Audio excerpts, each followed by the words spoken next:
이제 하나님의 말씀 보도록 하죠. 요한복음 5장에 있습니다.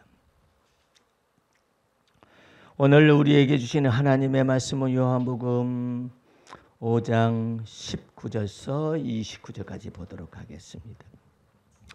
그러므로 예수께서 저희에게 이르시되 내가 진실로 진실로 너희에게 이르노니 아들이 아버지의 하시는 일을 보지 않고는 아무것도 스스로 할 수 없나니 아버지께서 행하시는 그것을 아들도 그와 같이 행하느니라.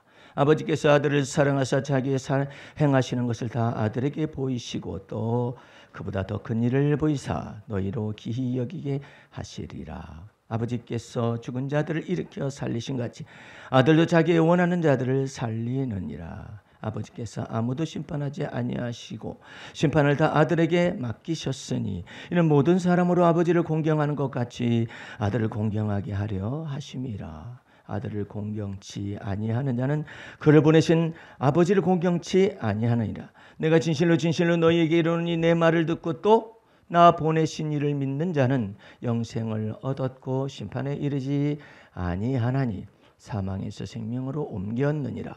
진실로 진실로 너희에게 이르노니 죽은 자들이 하나님의 아들의 음성을 들을 때가 오나니 곧 이때라. 듣는 자는 살아나리라.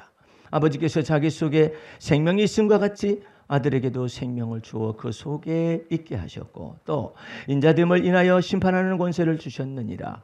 이를 기이 여기지 말라. 무덤 속에 있는 자가 다 그의 음성을 들을 때가 오나니 선한 일을 행한 자는 생명의 부활로 악한 일을 행한 자는 심판의 부활로 나오리라. 아멘.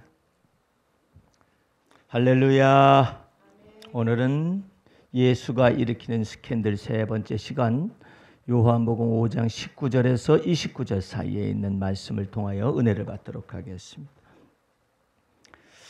나는 이 5장을 읽으면서 참 주님의 그 안목을 배워요. 이 안목.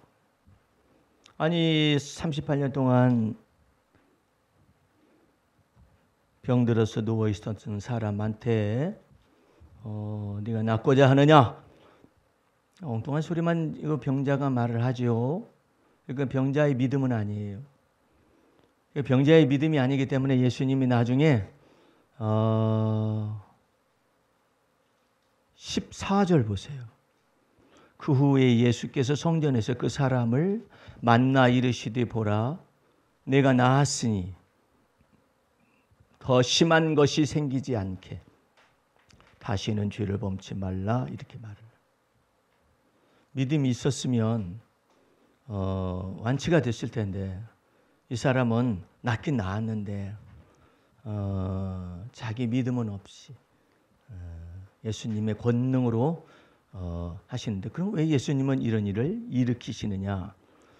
예수님께서 이 온 우주상에 스캔들을 막 일으키죠. 그 하나님의 스캔들이 제일 먼저 태초에 말씀이 계셨는데 그 말씀이 시공간 속으로 들어오게 하십니다. 그게 스캔들이에요. 하나님의 일으키시는 스캔들이라 이 말이에요. 이런 우리가 말하는 도덕적 스캔들의 의미하고 전혀 다른 그런 헬라적인 의미가 있는 거예요. 그래서 태초에 하나님이 천지를 창조하셨어요. 그런데 말씀으로 창조하신 것을 이야기를 하시고 그 말씀 안에 영원한 생명이 있었으니 그게 바로 말씀이 육신이 되어 나타나 오시는 그리스도 예수를 의미하는 것이고 여자의 후손으로 오시는 거예요.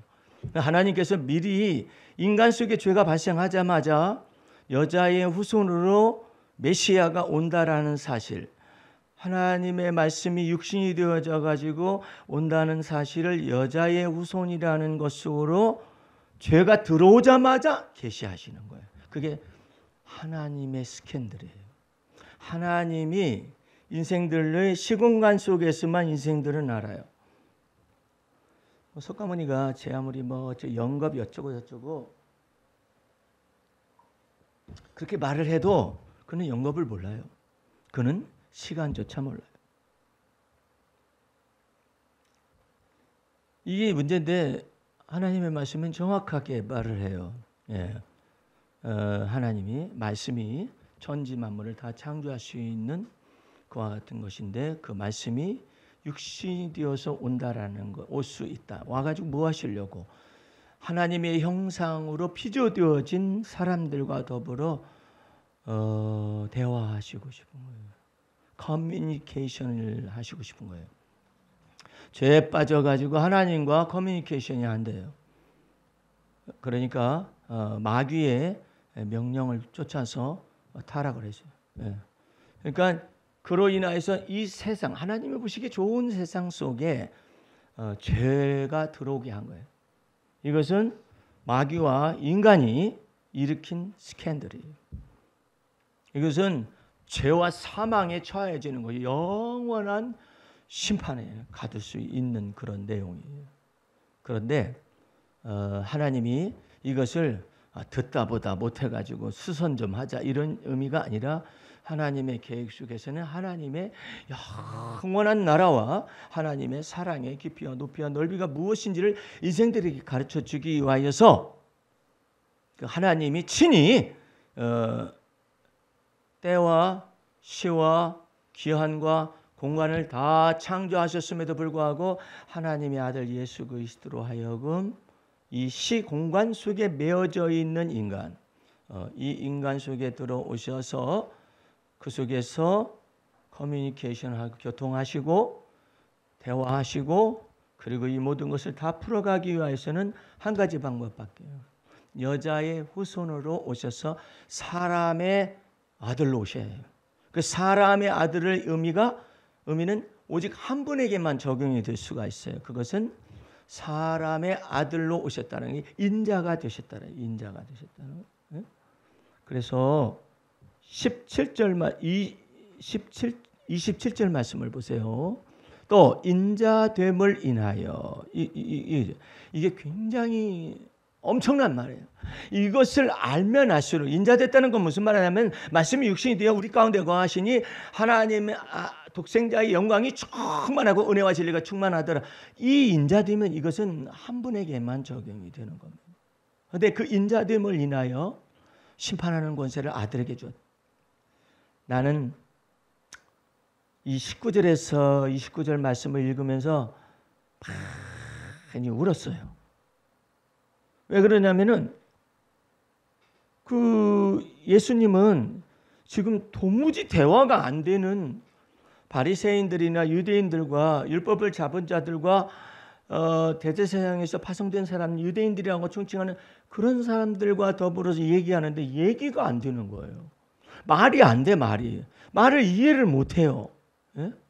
예를 들어서 38년 동안 병든 자를 향하여서 네가 낫고자 하느냐 해가지고 내 자리를 들고 걸어가라. 그래서 하나님의 영광이 나타난 것으로 인해서 기뻐하고 즐거워하는 것이 마땅한 거 아니에요?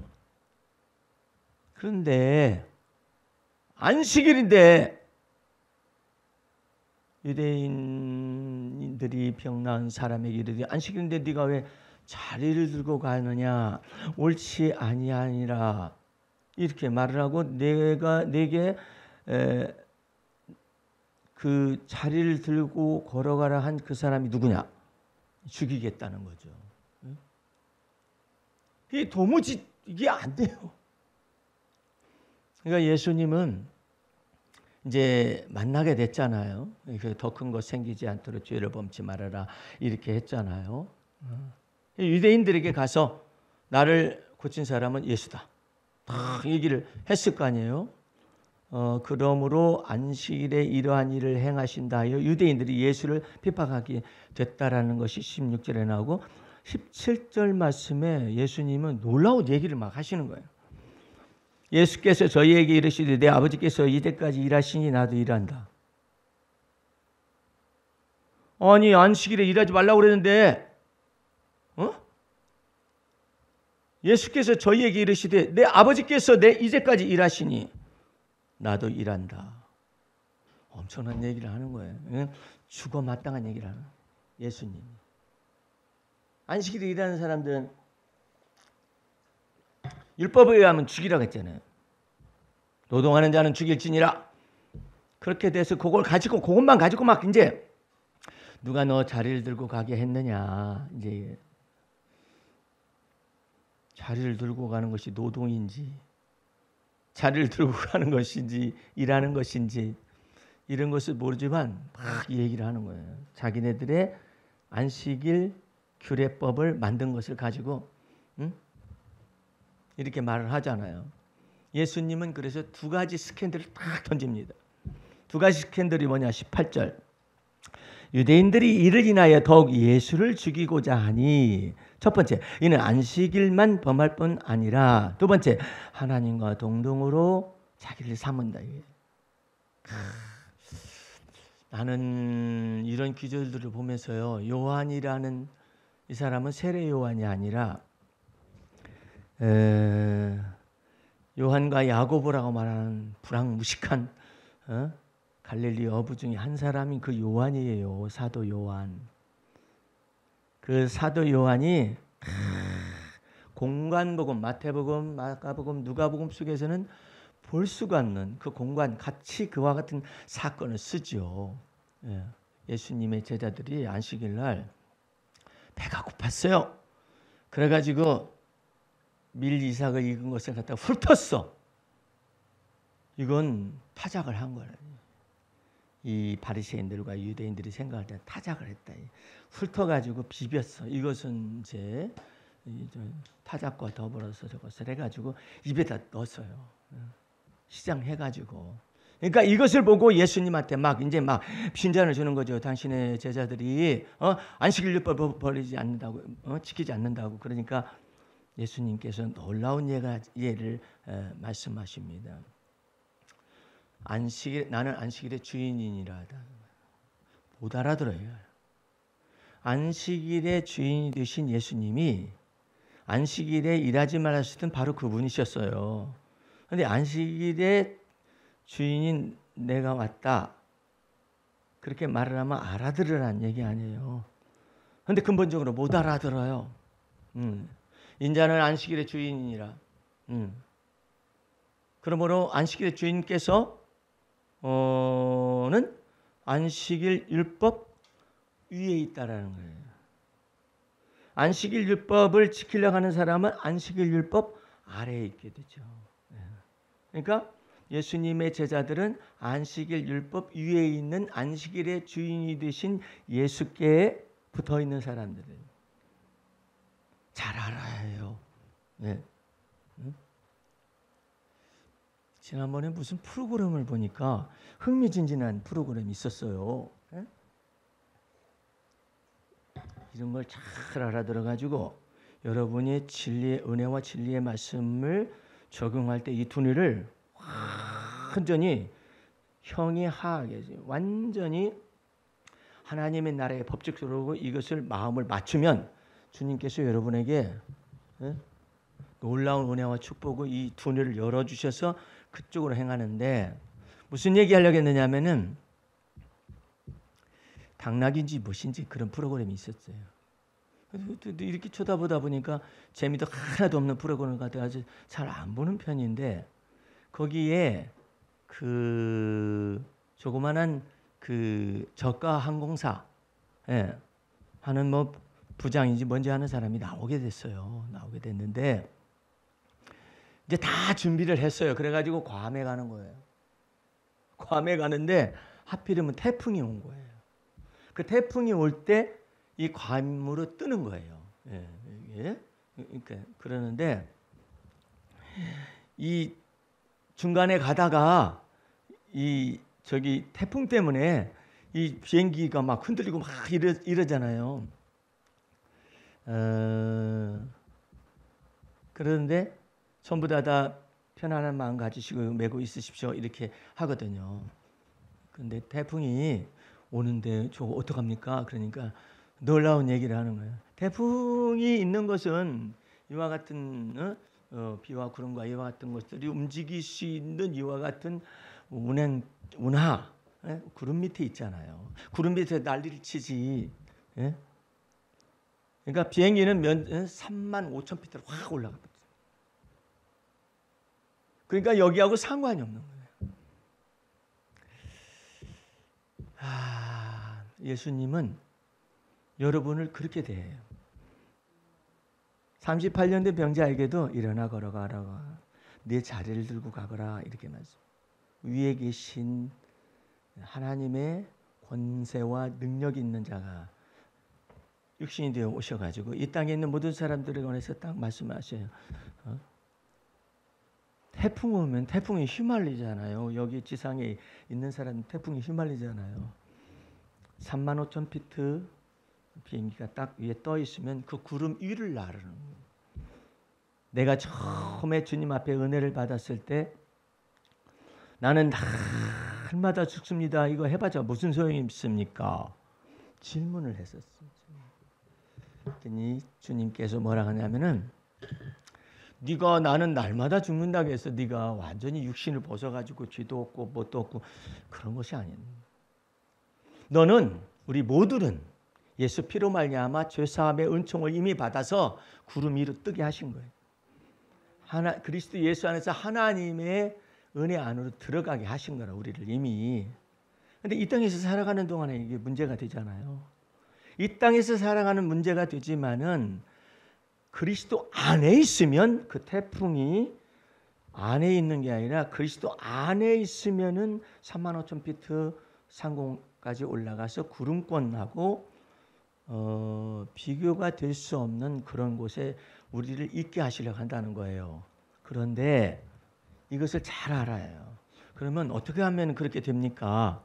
베드로가 무리를 만일 주시거든 나를 명하사 무리로 걸어오게 하여 주시옵소서. 그러니까는 내니 두려워 말고 걸어와라 하니까 걸었잖아요. 그게 35,000피트와 같은 이 구름권 지상권에 있는 거하고는 전혀 상관이 없는 거예요. 그래서 나의 마음속에 큰 평안이 있다라는 그 은혜 속으로 여러분을 자꾸 들어갔다가 또 빼내서 훈련시키고 또 들어가고 또 그리스도 안에 있게 하시고 또 훈련하고 이것을 해가지고 항상 온유하고 안정된 심령으로 이 땅에 살아가면서 저와 더불어 동행하기를 원하는 거예요. 그러는데 내 질문이 뭐였느냐면은 주님께 주님 날마다 죽어봤자 그게 무슨 소용이 있습니까? 날마다 죽어봤자 뭐 그렇다고 죄가 다 없어지는 것도 아니고 어떻게 되는 겁니까? 했더니 한 가지 비밀. 네가 만약에 날마다 죽게 되면 내가 비행기를 타고 미국에 갈 때에 이 마침 구름이 이렇게 있었는데 비행기가 미국으로 나르는 비행기는 아주 크죠. 거의 300여 명이 넘는 사람들 타니까 막 큰 비행기가 처음에는 그 구름 위를 약간 위를 걸어요. 이렇게 걷는다네. 날라요. 이게 날라요. 그러다가 태풍이 있거나 그러면 조금 더 올라가 버려요. 밑을 딱 쳐다보고 가잖아요. 그런데 우리가 아는 가을날에 아름다운 그 새털 구름들이 있을 때 내가 갔다 오게 됐는데 어느 날 그 구름이 여기 쫙 하얀 구름이 이렇게 있어요. 펼쳐져 있어요. 이렇게 보면 꼭 저기 목화솜 같은 그와 같은 것들이 있어서 야 거기에 있었어도 참 좋겠다 그런 생각을 이제 하죠. 공상을 하죠. 그런데 어느 시점에서 주님께서 이것을 딱 보여주는데 이제 환상이 펼쳐진 거예요. 나를 어디다 두시느냐면은 그 구름 있는 곳에 약간 위에 있을 뿐이에요. 이게 무엇입니까, 주님? 이게 무슨 환상입니까? 그랬더니 뭐냐 하냐면 나는 날마다 죽는다라는 것은 네 속에 죄가 없는 것이 아니라 죄가 없는 것은 예수 피로 말미암아 죄 없이 함을 이미 받은 것 속에 이미 해놓았고 이제 실질적으로 주님을 따라가고 있잖아요. 지금 지상에서요.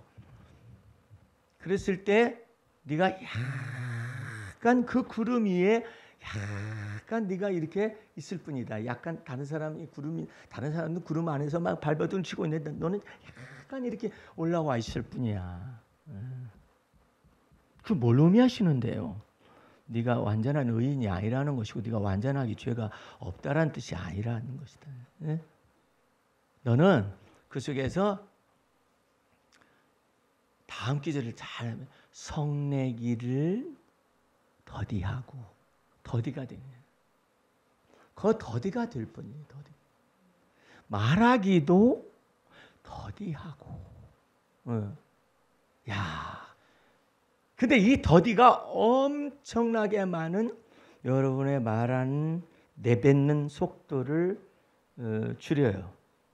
줄여가지고 그처럼 화가 나가지고 있으면 다른 사람들이 다 화를 내서 내뱉는데 모든 사람들이 다 내뱉을 만큼 막 차를 기다리는데 또 빵빵빵빵거리고 앞에서 초보 운전이 이게 도대체 뭘 할 줄도 모르고 와가지고 그냥 앞에서 멈추고 있으면 다 같이 난리를 치고 그런다면은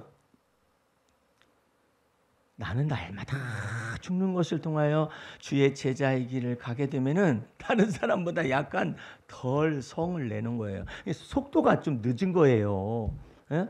그러니까 다른 사람들이 막 화를 내다 보니까 아차 맞아 저럴 필요까지는 없지 뭐 저 사람이 그만한 사정이 있어서 저러는 것인데 이게 understanding 잘 여기 잘 봐야 해요. 예?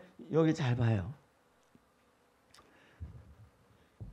다른 사람들이 탐욕이라든지 성질이라든지 부모로부터 물려받은 성품을 가지고 다시 대팔 서팔 이게 다 이 새끼 저 새끼 막 욕을 하고 그러잖아요. 이 새끼 저 새끼. 바이든도 예? 그 저기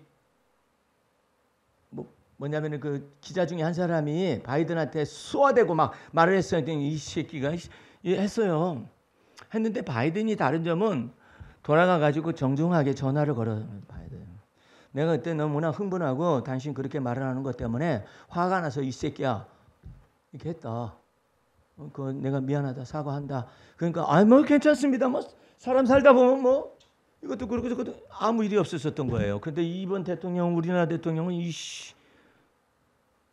그건 검찰에 있을 때 하는 얘기거든.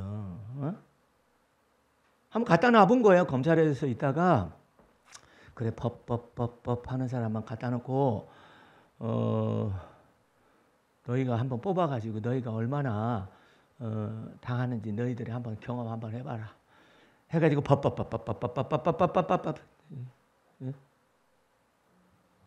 그래가지고 그걸 또 안 했다고 또 말을 하고 무시고 어쩌고 저쩌고 그것을 2시간이면 끝났대요. 이 대통령이 우리나라 대통령이 비속어 말을 한 것을 내가 뭐 흥분이 됐다든지 아니면 내가 어떻게 이것을 무마를 하는 것은 2시간이면 다 하고 2시간이면 사과를 하고 그렇게 하게 되면 전부 다 끝났다는 거예요. 그러면 그 다음에 사과를 했음에도 불구하고 야당에서 막 들고 일어나잖아요. 그러면 야당의 부담으로 들어가요. 근데 그걸 못 해가지고 왜 못했을까요? 법 잡고 있으니까. 네가 죄가 있어서 들어왔지 죄가 없어서 들어왔냐 이씨. XX 이게 습관들. 몸에 뱄어요. 머릿속에 가득 찼어요. 그러니까 법으로 해보려고 해요. 모든 걸 다 법으로. 정치가 무엇인지를 모르는 거예요. 예. 이 법 잡은 자 앞에서 너 왜 자리를 들고 들어가냐? 안식일에 노동을 하면 죽이라고 그랬는데 누가 그랬느냐? 이렇게 하니까는 저 예수님이 그렇게 말씀하셨다고 얘기하니까 예수님이 답변하는 것 좀 보세요. 놀라운 답변을 하십니다. 예수님께서 말씀하시기를 저희에게 이르시되 내 아버지께서 이제까지 일하시니 나도 일한다. 이게 엄청난 말이에요. 여러분들은 이걸 연습을 하셔야 해. 나는 날마다 죽게 되면은 이 부분이 점차 되어지기 시작을 하는 거예요. 어떻게 되느냐? 여러분에게 욕을 해도 여유 공간이 있어요. 다른 사람은 이 대가리에 여유 공간이 없어가지고 욕을 하잖아. 욕이 팍 나가는 거. 이 새끼가 이 자식들이 국회에서 난리를 치면 거시기가 얼마나 할 것인가. 이게 딱 나간다고 이게. 근데 여러분과 나에게는 하나님의 은혜와 진리가 예수 그리스도의 피로 말미암아 주어졌기 때문에 한 가지가 있는 거예요. 나한테 안 좋은 소리를 했어요. 그러면 그 판단 하나님이 하시지라는 여유가 있는 여유 공간이 예수 그리스도 안에서 있는 거예요. 저 사람이 뭐라고 할 때는 주님 판단은 선악간의 판단 하나님이 하시죠. 주님 저 판단은 하나님이 하실 줄로 믿습니다. 그러면 이 두뇌 속에 하나님이 판단하십니다. 저 판단은 저 욕은 하나님이 판단하십니다. 저 악은 하나님이 판단하십니다. 저 죄는 하나님이 판단하십니다. 하면은 여러분의 두뇌에 새로운 온유와 겸손의 이것이 열리기 두뇌는 똑같아요. 단지 하나님 저 판단은 하나님이 하신다. 이것이 순간적으로 들어올 때 여러분을 성내기를 더디하게 하는 거예요. 그럴 뿐이 완전한 건 아니에요. 그러니까 이것을 자꾸 연습해. 자 부딪힐 뻔했어요. 저 판단 저 나쁜. 그러다가도 모 대통령처럼 안 되기 위해서라도 어떻게 하냐면 예수 믿는 사람은 그 판단 하나님이 하십니다. 그 판단 하나님이 하십니다. 저도 그런 적이 있었습니다. 그렇게 그 판단 하나님이 하신다라고 말하는 것을 자꾸 이 두뇌 속에 딱 집어넣잖아요. 그러면 이 두뇌가 흘러도록 새로워져. 구름 아래서 찌지고 볶고 사는 것이 아니라 주님이 이때 나는 날마다 죽게 하기 위해서 그 판단 하나님이 하십니다. 이렇게 함으로 해서 이게 두뇌가 새로워져. 두뇌가 새로워져 가지고 예수님의 마음을 닮아가게 돼. 아버지께서 일하시니 나도 일한다. 이게 답변이 아니죠. 왜 자리를 들고 갔느냐? 여기서는 답변이 내 아버지께서 일하시니까 나도 일하느니라. 답변이 아니죠. 그렇게 말을 하면 안 되죠. 그런데 놀랍게도 예수님께서 이 말씀을 하시고 또한 이 사도 요한이라는 이 사람은 불황무식하잖아요. 예? 근데 이 사람이 너무나 많이 주 앞에서 변화되고 가지고 아버지라는 말을 딱 써요. 내 아버지께서 예수님께서 말씀하실 때면 내 아버지께서 이제까지 일하시니 나도 일한다. 이 계시를 사도 요한을 통하여서 다 전달되게 하는 거예요. 내 아버지께서. 19절 말씀 보시기 바랍니다. 그러므로 예수께서 저희에게 이르시되 내가 진실로 너희에게 이르노니 아들이 아버지의 하시는 일을 보지 않고는 아무것도 스스로 할 수 없나니 아버지께서 행하시는 그것을 아들도 그와 같이 행하느니라 하잖아요. 아무것도 스스로 안 하신. 그런데 아담은 모든 것을 스스로 하려고 그래. 지멋대로 해요. 아담의 후손들도 이 대가리 속에 자기 멋대로 하려고 해요. 그 예수님이 오셔가지고 그리스도의 마음을 가르치는 거예요. 왜 네 생각대로 하니? 왜 네 마음대로 하니? 예수님의 마음을 가지면 38년 된 병자도 일어나 내 자리를 걸어 들어가라 해서 치유와 고침을 받을 수 있는데 이 두뇌가 고침 받으려고 생각을 안 해요. 그냥 이렇게 살다가 죽어. 그런데 그런 것에 관해서 이렇게 살다가 죽어요 할 만한 사람이에요. 사도 요한이 하늘에서 불을 내려가지고 누구 만들어 네가 불을 내리냐 이 이놈의 자식이 그냥 왜 네가 네 멋대로 불을 내려? 그게 네 권세냐? 네 멋대로 하잖아. 멋대로 멋대로 생각하고 멋대로 판단하는. 내가 들어보니까 세상에 수요기도 안 나오면 지옥 간다고 말한 목사가 설교를 하고 있는데 그것도 수요 예배라고 해가지고 걸어놓죠. 기도이라고 하면 가볍게 하는 듯 쉽잖아요. 예배라고 하면은 권위가 있는 듯 쉽잖아요. 수요 예배 안 나오면 지옥 간다라고 설교를 해요. 왜 그럴까요? 수요 기도에 좀 더 한 사람이 더 듣고 아니 나올 수 있든 설교를 들으라 이것이지. 표면적으로 목사가 그러죠. 경건 생활해야 해. 복음 진리의 말씀을 가르쳐서 자유를 얻게 해야지. 아니 수요 기도의 수요 예배 안 나오면 지옥 간다라고 말을 해가지고 수능이 내일 모레인데 학생들을 꼭 앞에다 놓고 설교를 해야 해 목사가. 아니 이게 누구 법이냐 말이야. 왜 지멋대로 하느냐고. 이게 목사도 그래. 기도원 원장도 그래. 너 머리 풀어라. 하나님이 곱슬머리 싫어하고 내추럴한 거 좋아해. 이게 영성을 잡고 있는 사람들 아니에요? 말씀을 잡고 있고 영성을 잡고 있는 사람들 아니에요? 그렇게 말을 하면은 뭐가 잘못됐는가? 그러면은 하나님은 자연스럽고 내추럴한 것을 좋아하시지 인공적으로 가미한 걸 좋아하지 아니하신다.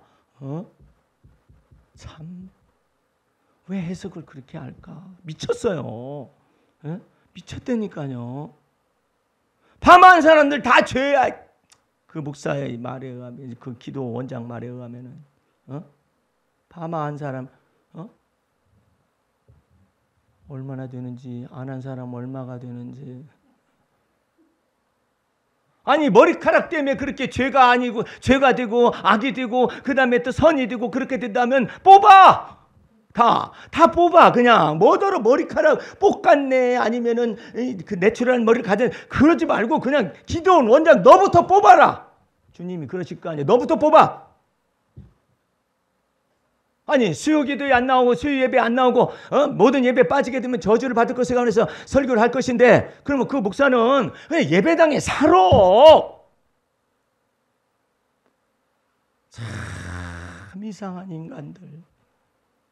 예수님 앞에 바리새인들뿐만 아니라 예수님 앞에 율법 없는 이방인들이 감히 율법을 논하고 있어요. 예를 들어서 돼지고기를 나는 돼지고기가 내 취향이 안 맞아. 그러면 괜찮아요. 그 취향 기호 때문에 그러면 너는 뭘 택할래? 나는 소. 그러면 소 먹어. 괜찮아요. 나는 그 염소고기 냄새 나더라. 나는 싫어. 그러면 염소고기 안 먹으셔. 근데 문제는 어디서부터냐면 염소고기 먹는 사람이 이상하더라 하면 그 인간은 율법의 저주 아래 이 머릿속에서 가지고 있는 거예요. 이게 돼지고기를 안 먹는 사람이 돼지고기 먹는 사람은 참 이상하 이러잖아요. 그 순간에 네가 뭔데? 하나님의 자녀를 비록 갑주어선 자녀가 돼지고기를 먹건 말건 네가 뭔데 상관을 하는 거야. 이것이 지금 큰 문제예요. 이게 지금 엄청난 문제를 지금 다루고 있는 거예요. 다 마태복음 공관복음에서는 이 사건이 나와 있지만 이거 다 생략하고 이거 쫙 정말 진리와 은혜와 진리의 엑기스를 막 던지고 있는 거예요. 여기 요한이라는 사람이. 그런데 돼지고기를 안 먹는다는 사람이 먹는 사람을 판단하는 것도 자기의 양심이 자기 율법이 되어야 되고 판단한 거예요. 율법대로 판단하는 자기 양심의 율법대로 판단한 것이 이것을 이 바울이 바리새인 출신이잖아요. 그러니까 너무나 잘하니까 네 양심이 율법이 되어져 다른 사람을 왜 판단하느냐 이것까지 딱 드러내 버렸으니까 이건 뭐 율법이 있는 유대인에게만 하는 얘기가 아니에요. 로마서 엄청난 거예요. 네가 왜 거기다가 이거 하나를 더 붙여 보십시다. 나는 돼지고기는 안 먹어. 그러면 그건 저기예요. 기호예요. 좋고 나쁨. 자기가 일정이상. 그런데 그 선을 넘어가지는 말란 말이야. 난 돼지고기 그런데 나는 그 이상은 돼지고기 먹는 사람이 이상하더라. 그러지 마. 넘어가지 말라고 선을. 거기에다가 죄를 더 짓는 것이 있어요. 율법에 돼지고기 먹지 말라 했지 않더냐. 이러면은 그 율법의 저주가 이 사람에게 머물러 있게 되는 거예요. 우리는 맛있어서 먹습니다. 돼지고기. 너무나 돼지고기 못 먹는 사람한테 밀어붙이지는 말아요. 자 여기 양심이 약해서 돼지고기를 못 먹는 사람도 있구나 해서 너무 크게 말하지는 말어. 우리 돼지 가자, 돼지 가자 그러지 말고 그 속에 소갈비탕이 있으면 못 먹는 사람을 있어 배려를 하자 이렇게 해야 하는 것이지. 왜 또 돼지고기 먹는 자가 또 말을 합니다. 아니 왜 돼지고기도 못 먹는 거야? 그거 너도 선 넘어간다. 그래서 여러분과 내가 주 안에서 참 자유자는 뭐냐면요, 내가 다른 사람을 묵지 않잖아요. 예? 내 규칙 가지고 다른 사람을 묵지 않잖아요. 예? 그게 참 자유인 거예요. 못 먹는 사람을 돌볼 수 있는 것도 참 자유인 거예요. 예? 어떤 사람은 그냥 막 코카콜라도 못 먹, 아니 콜라라고 코카라고 하면 안 된다. 콜라도 못 먹는 사람이 있어요. 콜라도 못 먹는 사람이 있어요. 그거 왜 못 먹냐고 따져. 그러지 마. 내버려둬. 그 사람은 그것만 먹어도 취한다는데 어떻게 할까? 아니 그러면 또 어떤 사람은 그래요. 아니 세상에 어찌 콜라 먹고도 취하는 인간이 이 세상에 존재해 지구인으로 있다는 얘기냐. 그러지도 말어. 그러면 안 돼요. 먹는 사람은 먹는 것으로 인하여서 판단하지 말라고. 못 먹는 사람 못 먹는 것으로 인해서 또 남을 또 판단하거나 그러지 말라고. 그냥 기뻐하고 즐거워하고. 돼지고기 먹어서 기뻐하고 즐거워하고, 못 먹어서 또 다른 걸로 먹어서 기뻐하고 즐거워하고, 기쁨과 즐거운 마음으로 내 포도주를 또 마시고 그러라 하잖아요. 포도주 마셨더니 그 포도주를 갖다, 아이고 나는 그런 교회에서 자랐어요. 목사님 아들이 어렸어요. 늦둥이가 돼가지고 이놈 자식이. 내가 전도사 때 내가 볼펜을 이렇게 들고 입에다 물고서 했어요. 다른 일을 했어. 다른 일 했더니 목사님 아니 전도사님 담배 피시네. 애가 벌써 바리새족이 됐어요. 참 무서운 거예요. 여러분들은 주님께서 자기 자신의 속박으로부터 완전한 자유를 주신 거예요. 그러니까 기뻐하고 즐거워하고, 저기 못 먹는 사람이 있으면, 뭘 못 먹는 사람이 있으면 못 먹을 만한 그만한 사정이 있겠지 해서 자유야. 이해할 수 있는 자유. 언더스탠딩이라는 것은 다른 사람이 서 있는 곳에 내가 조금 더 밑에서 이 폭을 넓히는 걸 언더스탠딩인데, 그걸 총명이라고 표현을 성경은 해석을 하죠. 그래서 여러분들은 기쁘고 즐거운 마음으로 예수님이 오셔서 아버지, 내 아버지께서 일하시니 나도 일한다 하면서 나는 아무것도 스스로 할 수가 없나니 아버지께서 행하시는 그것을 아들도 그와 같이 행하느니라. 그랬더니 어떤 사람이 나한테 질문을 해요. 목사님, 그럼 왜 하필이면 율법을 줘가지고 그렇게 사람을 힘들게 하십니까? 모든 사람을 힘들게 한 것이 아니라 출애굽한 이스라엘이 자꾸 하나님께 범죄를 하잖아요. 범죄하기 때문에 범법한 자들을 위하여서 인류의 처음이요 인류의 마지막으로서 그러면은 믿음의 언약이 시행이 되고, 그 다음에 또 범법을 하나님 하지 않게 하기 위해서 율법과 계명을 부칙으로 딱 놓으신 거예요. 그러니까 그렇게 놓았으니까 범할 때마다 어떻게 해요? 그리스도의 피 제사가 되어지는 성소로 달려오면 돼요. 죄를 범했을 때마다 죄를 범했느냐? 그러면 거기에 성소에 제사가 있잖아요. 제사. 그 어린 양의 피를 상징하는 제사가 있잖아요. 그래서 율법이 공포되고 거기 당시에도 성소가 있어서 어린 양의 피 제사가 시행이 되고 있었던 거죠. 그런 것이 한꺼번에 이제는 예수께서 율법의 제사나 율법의 계명이나 이와 같은 것으로 하지 아니하고 이걸 다 완성을 시켜서 십자가에 죽으시면서 다 이루었다 하신 거예요. 다 이루었다는 건 어디에서 이뤘냐면 십자가의 피로 다 이루었다. 할렐루야.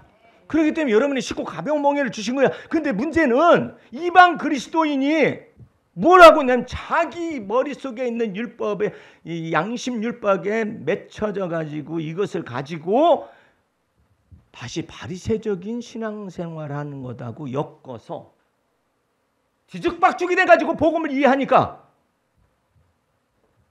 이런 현상이 발생하는 거예요. 수요 예배 안 나오면 지옥 간다. 이것이 발생하는 거예요. 이 양반 일본 가서는 또 이제 예배당 없는 곳을 막 찾으러 다녀야겠지. 수요 예배는 저기 그 참석 안 하면은 지옥 간다 하니까 지옥 안 가기 위해서 일본의 교회도 예배당도 별로 없는데 그것을 찾아서 여행하다가 수요 예배 안 드리면 지옥 간다고 자기가 내뱉어 놨잖아요. 그것을 해서 그걸 찾아가는 모습을 볼 때 귀신들이 짤짤짤 웃어 참 낄낄낄낄낄 웃으면서 지가 말해놓고 지가 묶여가지고 지가 이렇게 하고 예수님하고는 상관없는 짓을 한다고 귀신이 웃어요. 에? 왜? 수요 예배를 빠지면 지옥 간다라고 말을 해놔서 어디에 나오는 말이야 이게 성경에. 근데 자기가 자기에게 율법을 만들어서 거기에 맺혀가지고 둘러싸여서 누에고치가 죽었더래요. 누에가 그 속에 성충이 막 누에를 막 내가지고 막 공기도 안 통하게 비단으로 딱 이렇게 해가지고 거기서 죽어가지고 뭐가 된 거예요? 번데기가 된 거죠. 지가 지 입으로 말해가지고. 근데 이와 같은 것들이 이 그리스도의 교회라는 것 이 안에도 여전히 많았었기 때문에 500년 전에 종교개혁을 한 거 아니에요. 했어도 또 만들어 누에 고치를 만들어. 수요 예배는 빠지지 말어. 그러면 지옥 가 하고 죽어 이제. 예수님이 이제 그러죠. 너는 뭐 하다 왔냐? 수요예배 빠지면은 지옥 간다라고 설교하고 왔습니다. 너도 죽었네. 언제 내가 너한테 그렇게 가르치지? 이런 현상들이요. 자, 우리 22절서부터 읽어보겠습니다. 끝내야 해. 빨리 끝내기. 아버지께서 아무도 심판하지 아니하시고 심판을 다 아들에게 맡기셨으니 이랬잖아요. 그죠? 그런데 24절에 가면 희한한 말을 또 하셔. 내가 진실로 진실로 너희에게 이르노니 내 말을 듣고 나 보내신 이를 믿는 자는 영생을 얻었고 심판에 이르지 아니하나니 사망에서 생명으로 옮겼느니라 했잖아요. 이제 예수님께서 아버지의 심판을 다 가지시고 심판하실 권세를 받았는데, 야, 24절에 보니까 내가 진실로 진실로 너희에게 이르노니 내 말을 듣고 또 나 보내신 이를 믿는 자는 영생을 얻었고 심판에 이르지 아니하나니 사망에서, 그것이 심판이었는데 생명으로 옮겼느니라. 할렐루야. 이렇게 얘기하잖아요. 얼마나 놀라운 거예요. 예수님께서 아버지께로부터 심판하는 권세를 다 받았어요. 이 세상 모든 걸 다 심판할 권세를 받았는데 그 안에서 예수님의 말을 듣고 또 나를 보내시니 그 아버지의 말을 믿는 자는 영생을 얻었고 심판에 이르지 아니하나니 사망에서 이미 생명으로 옮겼다고 그러잖아요. 그 사람들이 바로 여러분들이에요. 할렐루야. 예수 믿는 자들이에요.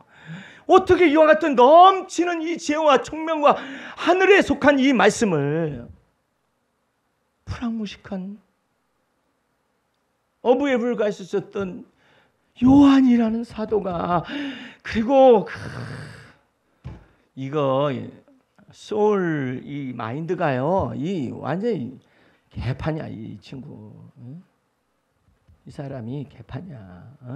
주여 하늘에서 불을 명하시 내리셔가지고 저들을 다 살라버리시고, 이 잔인한 이와 같은 것들이 어떻게 바뀌었을까? 이 사람이 어떻게 바뀌었을까? 그래가지고 이와 같은 놀라운 말들을 써요. 다른 복음에는 없어요. 공간 복음에는 어떻게 아버지께서 막 예수님의 마음을 담아가지고 기술해 나가면서 내가 이걸 보고 막 울었다니까. 나 같은 죄인도 변화받으면 이와 같이 되겠지. 불황무식한데 어떻게 이 영혼 속에 이걸 담아두셨을까? 너무 놀라운 거예요. 이 변화에 대해서 놀랐고 예수님의 부드러움에 대해서 놀랍니다. 예수님이 그러잖아요. 나는 마음이 온유하고 겸손한, 내게로 와서 배워라. 놀라. 그 예수님께서 이 25절 말씀을 보시기 바랍니다. 진실로 진실로 너희에게 이르노니 죽은 자들이 하나님의 아들의 음성을 들을 때가 오나니 곧 이때라. 듣는 자는 살아나리라. 아버지께서 자기 속에 생명이 있음과 같이 아들에게도 생명을 주어 그 속에 있게 하셨고 또 인자됨을 인하여 심판하는 권세를 주었으니 이를 기이 여기지 말라. 무덤 속에 있는 자가 다 그의 음성을 들을 때가 오나니 그러잖아요.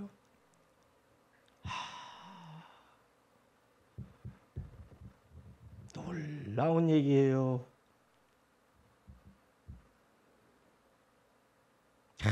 이에 비하여서 율법 잡은 자들은 너무나 가슴 속에 심판과 저주밖에 없어요. 형벌밖에 없어요. 예수님이 여러분들을 나는 아무것도 내 스스로 하지 않는다, 이 말씀에 한번 좀 붙여가 보세요. 한번 부딪혀 보세요. 나는 내 스스로 아무것도 하지 아니한다. 정말 놀라운,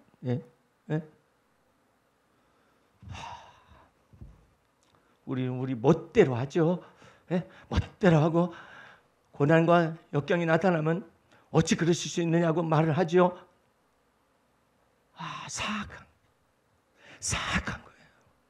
그게 사악한 것을 알기까지 주님께 배워야 해요. 그것이 사악한 것을 모르기 때문에 계속 주님 앞에 자기 이 대가리가, 내가 오늘날은 보니까 웃어야지 울어야지. 어떤 사람은 대가리를 봤더니 갑자기 주님이 환상을 보여주시는데 뭘 보여주시냐면은 밥솥이 떠올라서 다행이다. 밥솥이 떠올랐는데 밥솥이 다 되면은 꼭지가 돌아가죠. 그 대가리를 보여주시더래요. 사람들이 그렇게 살아요. 주님을 바라보 믿음의 주여 우리를 온전케 하시는 예수 바라보라고 자꾸 그러는데 사람들은 머리 꼭대기가 너무나 돌아가고 너무나 돌고 얼마나 잘 도는지 너무나 빨리 돌아요. 그럴 때마다 주님의 시간에 주의 뜻 이루어지기를 놓고 바라보는 그런 사람을 주님은 바라보는데, 그 발견한 사람 가운데 한 사람이 다윗이었어요. 내 영혼아 하나님을 악망하고 바라라. 너 죽이고자 원해서 막 쫓아오는 사람 있어서 그냥 오늘 밤에도 어디서 자서 생명을 목숨을 부재해야 할지 모르는 그와 같은 상황 속에서도 오직 주님만이 나의 생명이요 나의 구원이요 나의 산성이라고 말하면서 주님을, 내 영혼아 네가 왜 내 속에서 불안하게 하는 거, 내 영혼아 네가 내 속에서 왜 두려워하는가, 너는 네 얼굴을 도우시는 여호와 하나님을 바라볼지어다. 그러면서 잠을 잤어요. 쫓겨다니는 그 사악한 사울왕을 통해서 쫓겨다니면서도, 사망의 음침은 골짜기를 다니면서도 그러면서 잤어요. 그게 다윗이에요. 오늘 여러분들 주 앞에서 그 예수님이 나는 마음이 온유하고 겸손하니라 그러므로 내게 와서 배우도록 해라 말씀하시고, 율법 잡은 자들의 이 혀가 얼마나 날카롭고, 그다음에 하나님 아버지의 마음은 전혀 모르는 상태 속에서 율법만 알고 있어. 하나님의 정사하고 권세는 하나님의 아들을 십자가의 몸과 살을 찢어가지고 죽여서 피 흘려서 살리고자 원하는데 법만 하고 있어요. 그때 나라나 지금 나라나. 오늘 여러분들 주 앞에서 악을 악으로 갚으려 하고 욕을 욕으로 갚으려 하는 것으로 가게 되면 복의 근원된 것으로 여러분이 복을 못 받아요. 이제부터는 그럼 왜 나는 안 됩니까? 이유가 있다니까. 뭐 때문에 안 되냐면 이 머릿속에 구원의 이 투구를 써야 하는데 그게 뭐냐면 선악과는 주님 그 선악과의 판단 하나님이 하십니다. 나는 이때 주님께로 갑니다. 이 선악간의 보복도 하나님만이 하십니다. 이 선악간의 또한 보상은 역시 하나님이 하십니다. 여러분이 가장 분내는 것이 보상 문제잖아요. 보상 안 해준다고 막 난리가 났잖아. 그거 보상도 해주신다고. 또 보복 안 해준다고. 보복 안 해. 저 악한 놈 저런 놈은 죽여야 하는데 안 죽이신다고. 왜 하나님 뭐예요? 저런 놈은 귀신도 안 데려간다고 그러잖아요. 그런 말 하잖아요. 근데 왜 그러냐? 그거 보복 때문에 그러잖아요. 또 하나님이 하신다고. 머릿속에 선악간의 판단도 하나님이 하시고 하나님께서 보복도 하나님이 하시고 내게 보상하는 보상도 하나님이 하신다라고 믿는다면 이제 여러분들은 여러분 스스로가 판단하고 스스로가 보상하고 스스로가 보상받으려 하고 스스로가 보복하려고 하지 않게 되는 그것이 되어지기까지 머릿속에서 되어지기까지 이 경건의 훈련 악은 모양이라도 버리는 것을 계속 이것이 강력하게 진리의 말씀이 여러분의 마음판에 적용이 되고 적용이 돼야 악은 악으로 갚지 말고 육은 육으로 갚지 말 이것이 되는 것이지 그렇지 않으면 안 돼요. 여기 진리 체계가 완전히 빌리프 시스템이라는 이 믿음의 체계와 이 진리 체계로 쫙 들어오도록 막 연습을 해야 해요. 그런 하나님의 은혜 속에서 사셔서 그리스도의 마음을 소유하시고 그리스도의 심장을 소유할 수 있는 여러분과 제가 될 수 있기를 주의 이름으로 축원합니다. 기도하겠습니다. 우리 하나님 아버지 감사합니다. 그리스도께서 우리 안에 들어오신 까닭은 그리스도의 마음을 우리 안에 창조하시고 그리스도의 심장을 만드시기 위한 것인 줄로 믿사옵나이다. 주여 축복하여 주옵소서. 예수님의 이름으로 기도하였습니다. 아멘.